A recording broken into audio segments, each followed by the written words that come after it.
My name is Dr. Vikram Lal Sitlani, and my moderator is Dr. Abdul Khalik.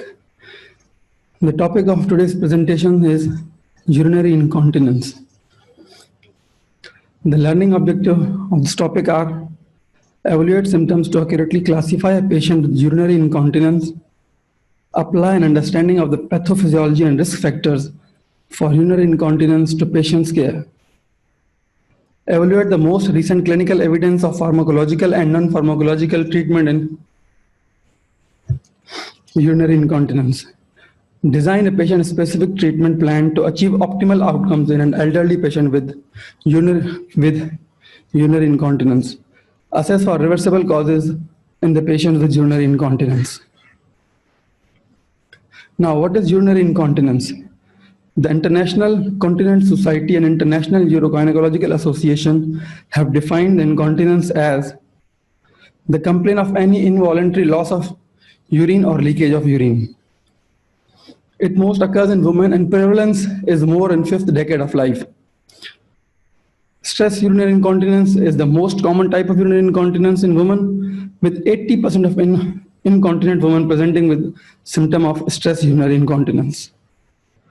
Incontinence is a psychosocial and medical morbidity, significantly impact health-related quality of life in a similar manner to other chronic medical conditions like osteoporosis, chronic obstructive pulmonary disease, or stroke.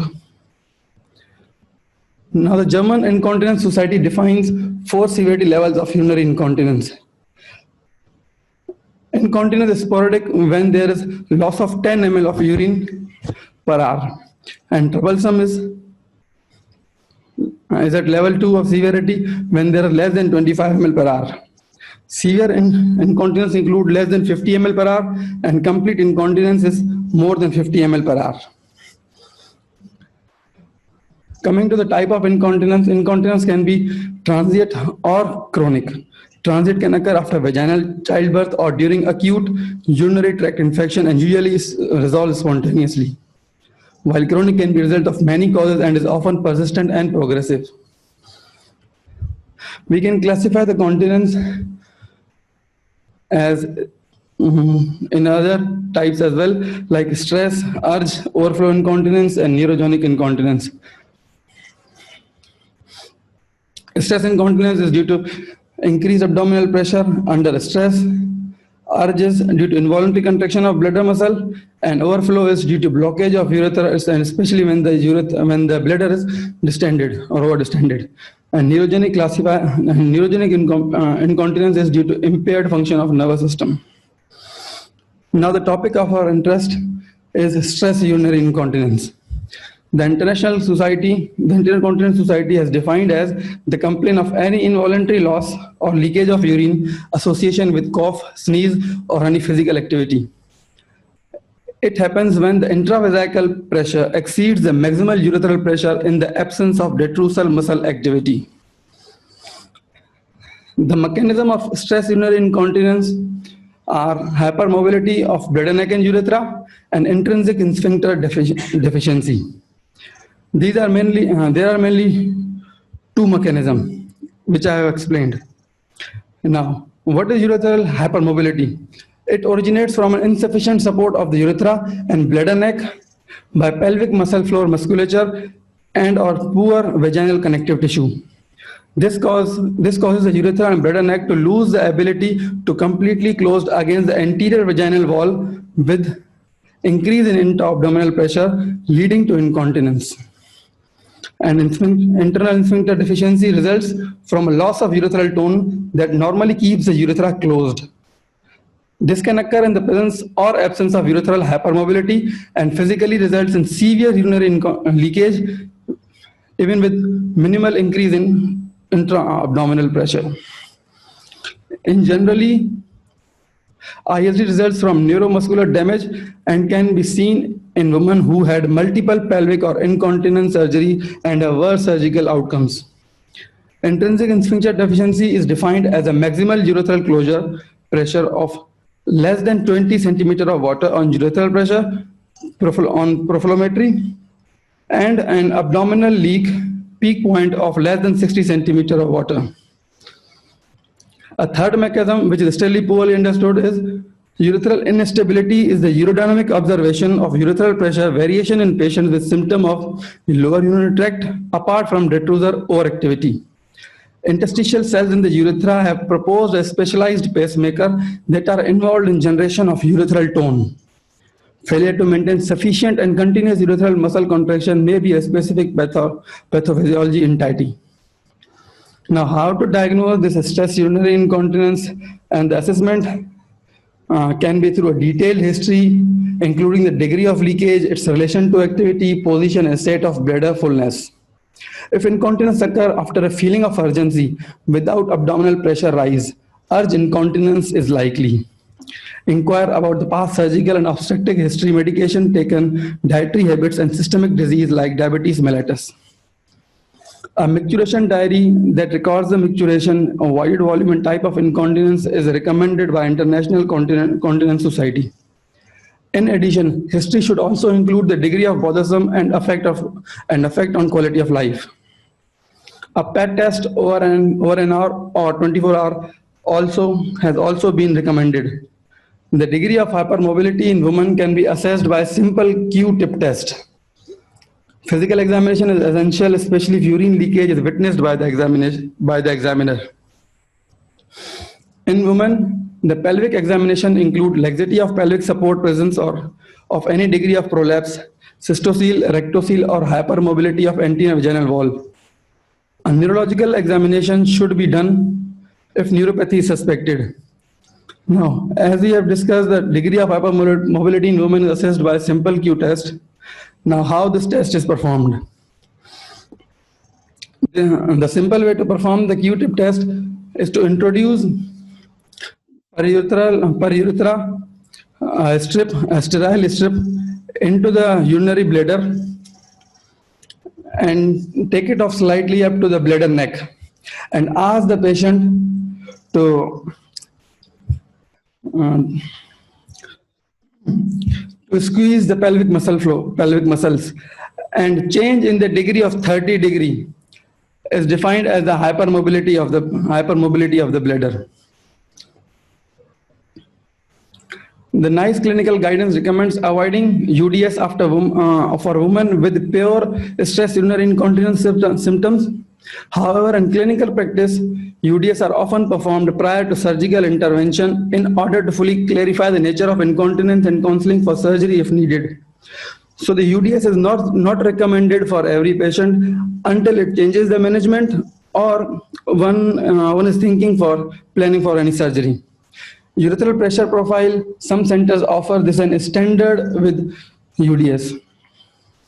Microtransducers are mounted in urethra that is placed into the bladder and then slowly withdraw, measuring intraluminal pressure of urethra.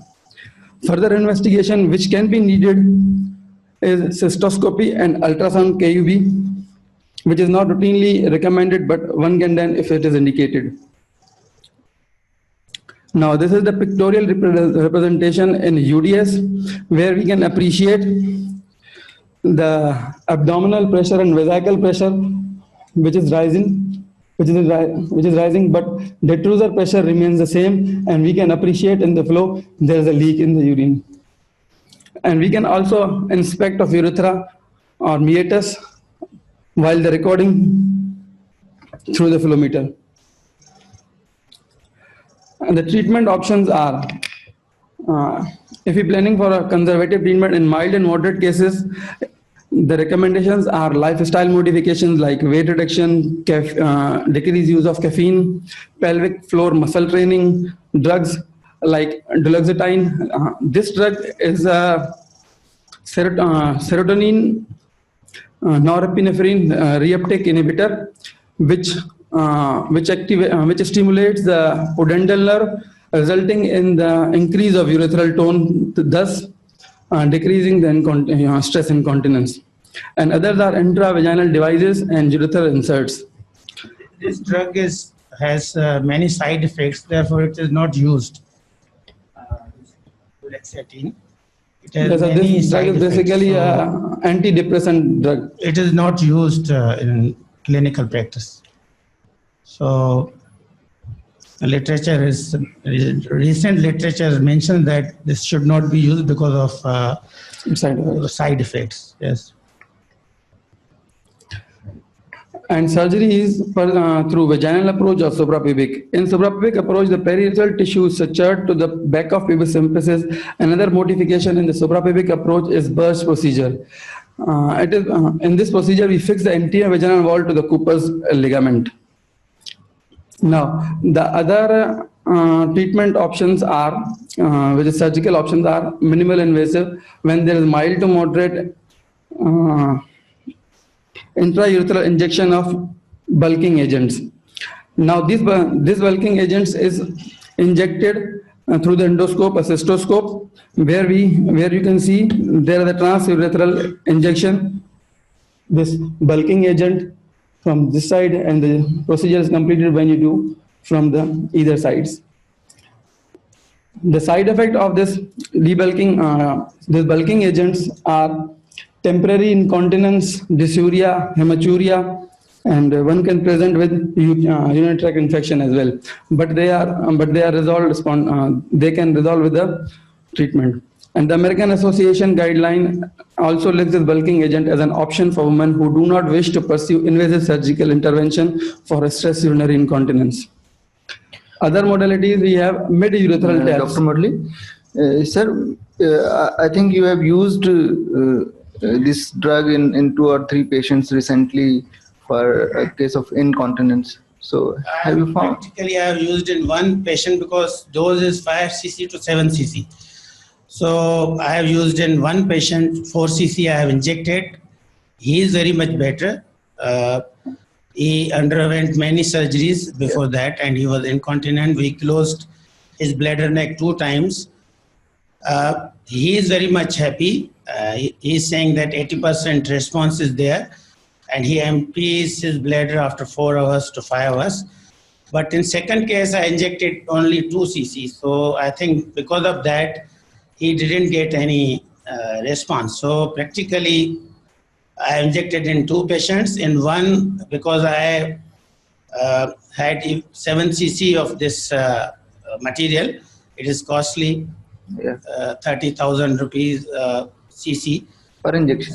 Per 1 cc. Per 1. And we have to inject 5 to 7 cc in males and 5 cc in females.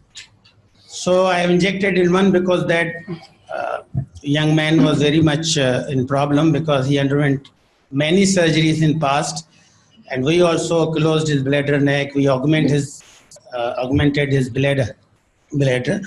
So I injected 4 cc in that case, and he is very much happy. Maybe I have to inject 2-3 cc more in future, but he's saying that he is 80% resolved. All right. But in second case, I injected only 2 cc because I had only 2 cc with me at bladder neck. At that time, I saw that it is raised and he felt some difference than previous situation, but he is not happy. So the dose is 5 to 7 cc in males and 5 cc in females. But we have to do it for maybe 5 to 10 cases, and then we can say that what is its response. Sir, how do you measure what amount is needed in a particular case? There is no measurement, but you can see on cystoscopy that bladder neck will be closed. You will see it is closing from 3 sides, and that is I think, getting idea of it. But those recommended dose is 5 to 7 cc. I used 4 cc. He is very much happy. So do you do anything called leak point pressure beforehand and then afterwards? In that case, we did many things, urodynamics, and so he got advantage of it. But we will have my question is very precise. It is that whenever you want to do urethral bulking agent injection, is it not always the case that you measure the leak point pressure first? I told you that we did urodynamics in that case, in both the cases when we inject this material. And initially he had small capacity bladder even after augmentation. So we thought that we should further augment his bladder, and we did that as well, and he achieved capacity of 800 cc, but he was incontinent. So then I decided that we should try this one, and we closed his bladder neck twice, once by Professor MH and once by me. But so after injection, he is very much happy. So capacity was good, but still he was, and bladder was not overactive. It was rather underactive because of that size and capacity of bladder. So I thought maybe because there exists a very fine balance between incontinence and total continence. So if you inject too much, the patient will become sort of a retention, a patient in retention. he has Metrophenol in hand. So he used to empty his bladder through Metrophenol. So he was the case in which we augmented bladder, we did Metrophenol, and he was operated many times outside because of stricture urethra. Initially he started with stricture urethra, history of RTA, and then subsequently he landed with augmentation, cystoplasty, Metrophenol, and clear bladder neck. But he didn't get any advantage of it, and we again augmented his bladder and closed his bladder neck second time. But still he was incontinent. After half an hour he was leaking. So after this injection he is very much better, and he's saying that I'm 80% all right. He used to empty his bladder after 4 hours, so I think it's 100%. He is emptying after 4 hours. So that is that for that patient. But we will have to see few more cases, and we should use in these patients who have stress incontinence, and then we will say that is it better or not. So what was the technique? Was it the same that is shown here, or is it more easy that looks, or it It's easy, yes. Through endoscope, there is a special needle, long needle, and a special needle for this, and we connect syringe of that material at the with that needle through endoscope, and this is simple. Initially, I was thinking that must be very tedious, but then I did one case and then another case, so it's easier to inject. Okay. The other modality is mid-urethral taps. These taps are basically a proline taps which are synthetic in nature with a large pore size to allow the tissue ingrowth and fixation in the mid-urethra. The middle of the tap is placed under mid-urethra, and the two arms are passed via retropubic space to lie above the rectus fascia or through the obturator foramen into the subcutaneous tissue.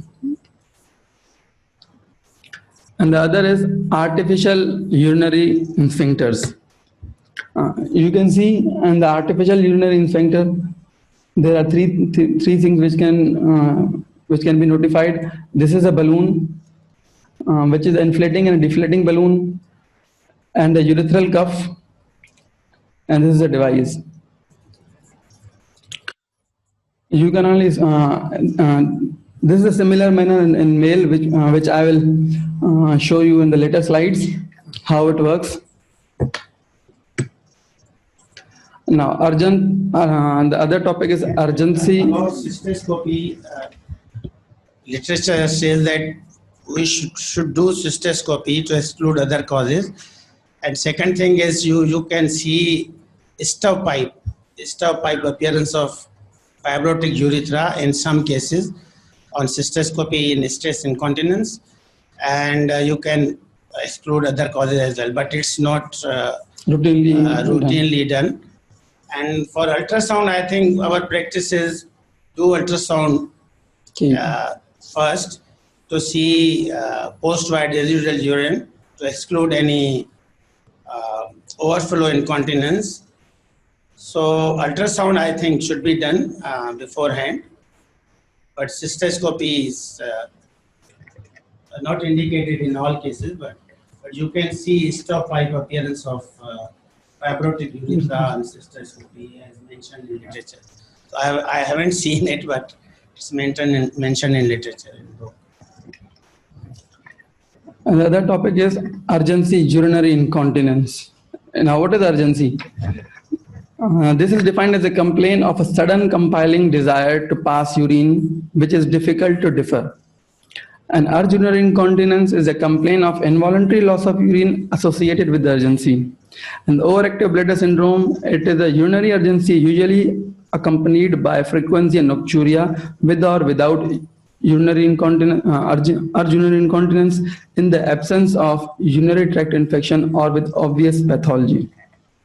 The basic feature of urge urinary incontinence is detrusor overactivity or low bladder compliance, which are absent in stress urinary incontinence, and the loss of urine while attempting to inhibit micturition. Sphincter instability is less common in this case. Now how we can assess this? The assessment of patient with symptoms of urge urinary incontinence or overactive bladder should include detailed history, including as assessment of disorder on daily life, physical examination, urine analysis, and identification of modifiable causes such as impaired mobility. Most women with uncomplicated urinary incontinence can be given a preliminary diagnosis at the point where sudden urge with control loss of urine not associated with physical activity and leakage of urine prior to reach bathroom. Initial management, if initial management fails, usually after an 8 to 12 weeks trials, or if complex conditions are present, e.g., example, pelvic organ prolapse, significant post-void residue, pain, hematuria, or pyuria. UDS, cystoscopy, or other specialized investigation are recommended, while the UDS remain the gold standard for diagnostic modality. And the treatment of urge urinary incontinence include lifestyle modification, behavioral therapy like bladder training, pharmacotherapy, neuromodulation, and botulism toxins. Now, to understand the pharmacotherapy, we should know about the receptor distribution in bladder. The bladder is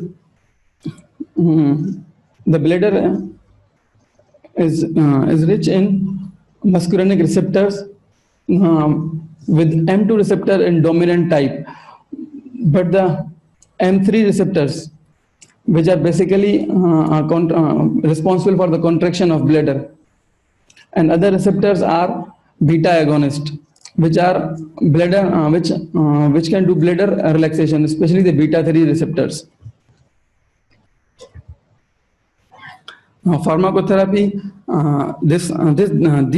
the below mentioned drugs are recommended as a grade 1 level evidence by international consultation on incontinence, which is solifenacin, tolterodine,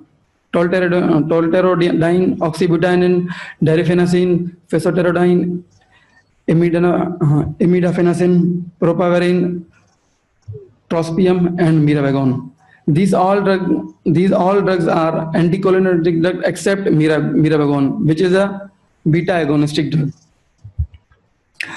There is accumulating evidence that miravigon has about the same degree of effectiveness as standard antimuscarinic can produce improved control of symptoms. It can be used as an alternate for antimuscarinic agents. Due to a different mechanism of action, it is feasible to combine miravigon and anticholinergic drugs in patients who have failed to obtain optimal effect with monotherapy alone. Contraindication to miravigon is severe uncontrolled hypertension.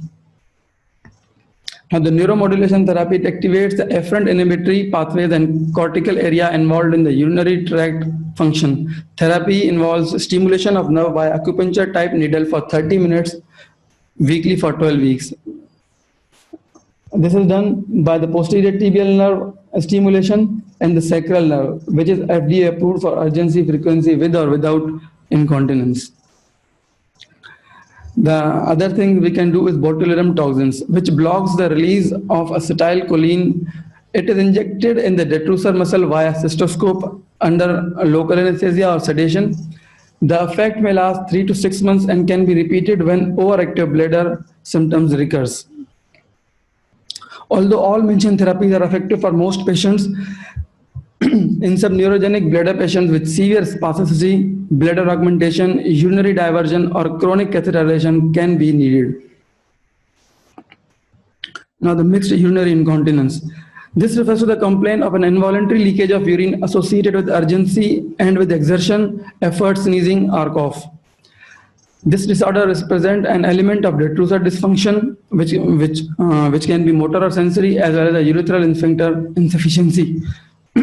It is most common in women older than 60 years of age. The diagnosis is through by International Continence Society emphasize the presence of stress urinary incontinence and component of overactive bladder without urge urinary incontinence in the absence of known instigating factors. Urodynamically, detrusor overactivity is often present. The diagnostic step for this is same as for stress urinary incontinence. An individual with equal both urge urinary incontinence and stress urinary incontinence are difficult to define symptom by the patient. UDS may help define dysfunction and therapy. The treatment, the presenting symptoms serve as a guide to initial therapy approach. The most bothersome aspect, which may be stress urinary incontinence or urge urinary incontinence, is usually addressed first. If both are equal, treatment for urge incontinent component is preferred. Now, the management is, if it is conservative, initial approach include behavioral therapy and treatment with anticholinergic, with approximately 70% of patients experience symptomatic relief. The exception is the patient with severe stress urinary incontinence. Now, for the surgical treatment, we have correction of low pressure outlet may benefit at least some patient with detrusor overactivity, although results for pure stress urinary incontinence remain superior. Tension-free vaginal tap approach for 85% to 4-year cure rate for resolution of mixed urinary incontinence symptom. Current data support the use of either mid-urethral or pubovaginal slings for mixed urinary incontinence. Now, the male urinary incontinence. There are many causes of male urinary incontinence, but the main cause of urinary incontinence is post-prostatectomy incontinence, especially the post-radical prostatectomy incontinence. The main cause of post-prostatectomy incontinence is sphincter incompetence, that is stress incontinence. The proximal sphincter mechanism is removed at prostatectomy, and therefore continent relies on a functional distal urethral sphincter mechanism. Now, if the patient has already undergone TURP, particularly the external sphincter is damaged, which is during resection between 11 or 2 o'clock position, when the reference point of the distal sphincter, the verumontanum, which cannot be seen. Other main potential risks for urinary incontinence in men are age, urological infection, functional and cognitive impairment, neurological disease, and comorbidities such as diabetes mellitus and drugs. The drugs which are potentially involved in the urinary incontinence are antihypertensive drugs, which are calcium channel blockers, or any type of diuretics, antipsychotic drugs, and among other drugs are also involved in this incontinence. And now, the diagnosis and assessment is through history and examination and investigation, which included BMI, because obesity can aggravate the incontinence, and the urine analysis, the bladder diary, PET test, UFM, and post-fight residue, and blood test is indicated if we think if there is a renal function, deranged renal functions. Advanced investigations are imaging, erythrocystoscopy, and UDS. The treatment options are observation for up to 12 months for spontaneous improvement, especially in post-prostatectomy patients. Pelvic muscle flow training, which is controversial because it cannot cure, but yes, it can help in resolving the symptoms. Device such as penile sheath, which can be used by the patient, and pads and indwelling catheter. And other treatments are bulbourethral slings. Now this is a sling. Yeah. This, which is put in the mid-urethral region, and other are artificial urinary incontinence, and this. As you can see, this is the balloon, and this is the urethral cuff, and this is the pump. We can, this is placed in rectopubic region, and while the patient, when he wants to urine, he can simply squeeze this balloon, and the fluid travel via this channel, releasing the pressure over the urethral cuff, and patient can micturate easily. Thank you.